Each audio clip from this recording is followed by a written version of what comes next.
as a data engineer or data scientist, should you try to work for a big tech company or a smaller startup? Obviously, providing a definitive answer to this question is very difficult, as people have different circumstances that changes whether or not they would rather work for a startup or a big tech company. We all have different goals, we all have different responsibilities, and this kind of changes the overall answer to this question. In this video, I will discuss some of the differences you will find working as a data engineer or data scientist, including things like the concept of salary, benefits, and some of the differences of work that you'll be taking on. Personally, I find it fascinating that, even though I've been out of college for quite some time now, the whole startup boom seems to keep going. This was a similar question people asked when I was getting out of college, and it seems to be the same one that people are answering currently now. So I wanted to provide a little bit of context as someone who's kind of worked in both types of organizations, just so you, the viewer, can kind of understand what to expect from these different areas. So let's start to dive into some of the differences that I've noticed for startups and big tech companies in terms of what it's like to work as a data engineer or data scientist at these said companies. First, let's start with salary, and let's just head over to Glassdoor, as I think that will kind of be a good place to at least give you a general understanding. All right, so for this, I have focused on San Francisco, just because that tends to be the startup capital, at least what people think. I know it's kind of moving into other areas like Austin and so forth, but I wanted to focus here just because, this is kind of Silicon Valley-ish area, and what people kind of assume when they think of, I think, startups. And so just kind of scrolling through, if we look at data engineer first, I'll kind of look at data scientists as well. One of the hard things here is to tell the difference between startups and bigger companies. So I'm going to do my best to try to figure that out for you. So if we just scroll down, you'll notice that Apple pays about $150K. Of course, this is only based off of about 5 salaries, but I think that's a pretty good overall average. You'll see that most salaries kind of fall within that range regardless of the company. So as I scroll down, what you'll notice is a lot of these are larger companies. So for example, Workday is a pretty big company, again, around $150K. Autodesk, I think it's a bigger company, so again, 128. The one that I found that at least is a little bit closer to a startup is Chartboost.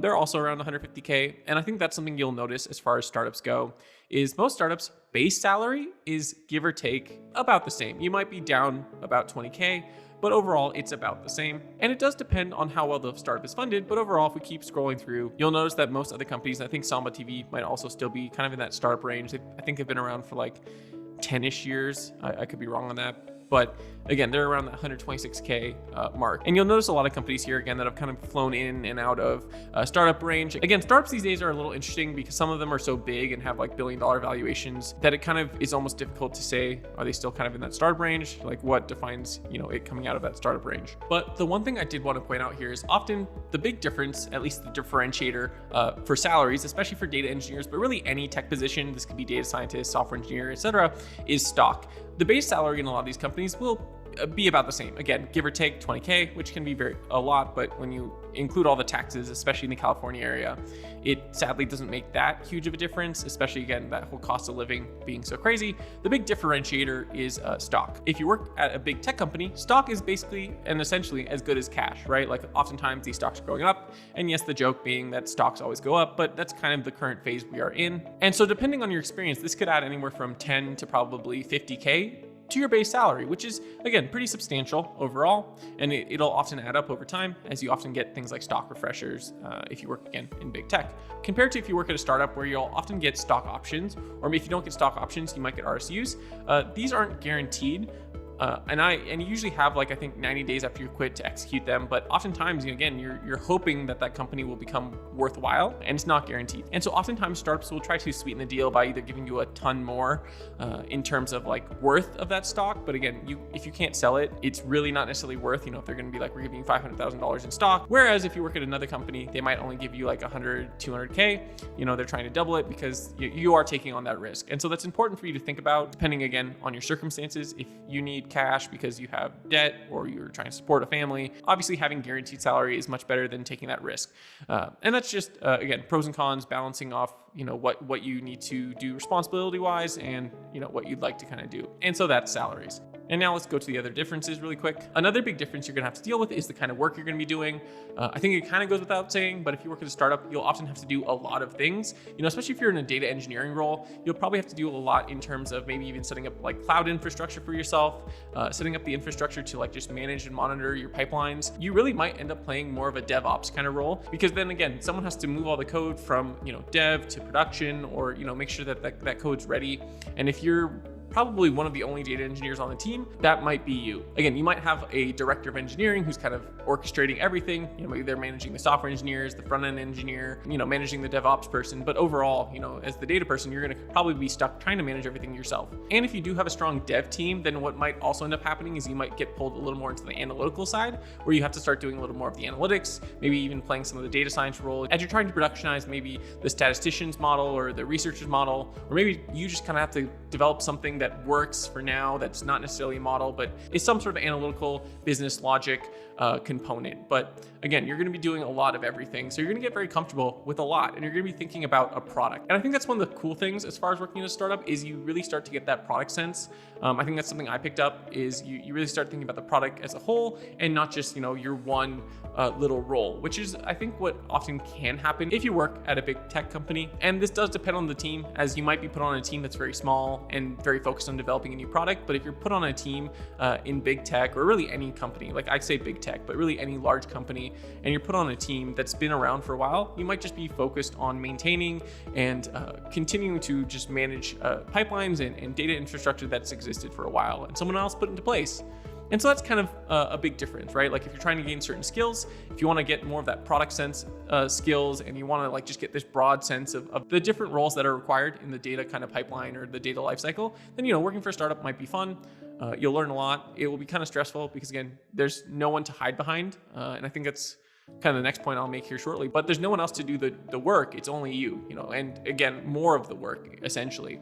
So generally speaking, in big tech, you'll generally be specialized in one area. Like as a data engineer, you'll probably be a data engineer, whereas again, someone that does ML work will do their own ML work and might launch their own models. And again, this does depend company to company. I know that on Reddit the other day, someone was going off on the fact that, Amazon basically was asking for ML experience from their data engineers, at least in the job description. I don't know. I haven't worked as a data engineer at Amazon, so I can't necessarily speak to that one. I thought it was interesting for sure, but I do think larger tech companies have more mature kind of infrastructure that often can help facilitate and manage all the various things that data engineers might have to manage at a smaller company or a startup. Another important aspect to consider is growth. In terms of the fact that if your startup is growing very rapidly, more than likely you might eventually start being put more into a leadership position if you're kind of like exponentially growing and you're getting tons and tons of new staff members every day. But if you're working at a startup that's a little bit smaller and kind of just has this core team and maybe isn't growing very fast, the overall structure will probably be very flat and will be very difficult for you to really grow and learn how to set up more things that are organizational. When you start thinking about actual processes and the concept of having to learn to manage people, this probably won't be as available to you just because again, if you only have 5 or 6 people on your dev team, you're probably not going to have a chance to manage them, as there'll probably only be one director of engineering or manager or whatever title that person has. And I think it is important to point out that nuance. Again, if you're working for a startup that's growing rapidly and getting tons of new funding every day, and you're going from 100 to 500 workers, that's a lot of opportunity for you to grow. And that's really great if that's your goal, right? Again, if that's your goal, that's great. Whereas if you're working for a startup that's been around for a while and maybe only puts on or adds 3 or 4 people a year, the opportunity for you to grow is going to be much slower. And then you compare that to big tech or really any larger company. In that case, there is a lot of opportunity to grow in terms of, if your goal is to be management, there's a lot of opportunity because, lots of people, but it's going to be much harder because there's a lot of other people who would like to be managers as well. And if you haven't been there the whole time, it's going to maybe be a little bit slower, but there's at least generally a clear process on how to get that done. There might also be some opportunities in terms of, large initiatives that you can jump on. But again, you'll have to kind of learn how to play, not necessarily the political game, but generally a lot of these big tech companies have somewhat clear metrics as far as what they're looking for in leaders and how they're planning to kind of grow those type of people. So it's generally a little clearer, but it can be a little harder because again, there's more people that you're competing with. Whereas if you've started a startup that again was maybe 20 people and is growing to 100 and 500, that opportunity is going to be there and you just have to kind of grab it. So going back to the concept of hiding, there is no hiding at a startup. It's either the work got done or it didn't. Especially if you're in the dev or data engineering department, your work is directly probably impacting tracking the bottom line, and you can probably even like connect it directly to it and point to the amount of money or whatever you're doing and the role you're playing. Whereas, if you're at a big company, again, whether that's big tech or any big company, it's actually kind of hard and abstracted away. It's almost like it can make you feel like you're just a number because there's so many other people doing work, and sometimes you might lose the importance of your work, and you kind of have to like drive your own importance a little more. And I do think that is something that is an important skill. Overall, I think both opportunities could be the right fit for the right person. It really depends on where you're looking to grow. Are you looking to kind of grow widely? Maybe you're not really sure what you want to do. Do you want to be a data engineer, a data scientist, a software engineer? That will give you some time to, I think, play in those different roles and see kind of what it is and what it means to play, those different positions. Whereas, if you want something that's a little more sturdy and a little more reliable, you can go work for big tech. I think what's most important is you try to avoid, especially as an engineer, working for too much sweat equity too early on, unless it is your own company. Just because, again, engineering is a highly valued skill, and it's a little silly sometimes when people ask you to work for almost nothing. Just because it is those opportunity costs. You could go work for big tech and be making 6 figures right off the bat, or make maybe nothing and hope that some company becomes something. First off, thank you so much for making it so far through this video. If you've made it this far and you're enjoying the content, please take a moment to smash that like button and subscribe. Again, we're really rocketing here, probably past 3K, and I'm pretty sure hopefully 10K maybe in the next 6 months. And I'd really appreciate it if you join us along for the ride. Thank you so much, and now let's get back to your normal content.